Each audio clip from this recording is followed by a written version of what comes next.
Sijojimas plokščiasietis. Grūdams rūšiuoti arba miltams sijoti pagal frakcijas, miltų rūšis naudojamas plokščiasietis. Plokščiasietis – tai iš horizontaliai sumontuotų sietų sistemos susidedantis įrenginys, paprastai montuojamas patalpos palubėje. Sijojimui reikalingas plokščiasiečio kratymas atsiranda sukantis alkūniniai veleno ošeliai. Sietams naudojamas įvairaus tankumo metalinis tinklelis arba šilko audinys. Plokščiasiečius 20 amžiaus pradžioje išrado vokiečių firma Buller.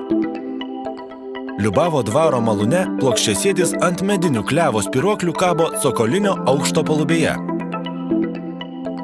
Grūdai ar miltai į plokščiasietį patenka per pagrindinio malūno aukšto grindyse įrengtą piltuvą. Skirtingų frakcijų miltai ar grūdai per rankoves byra tiesiai į maišus arba dėžę.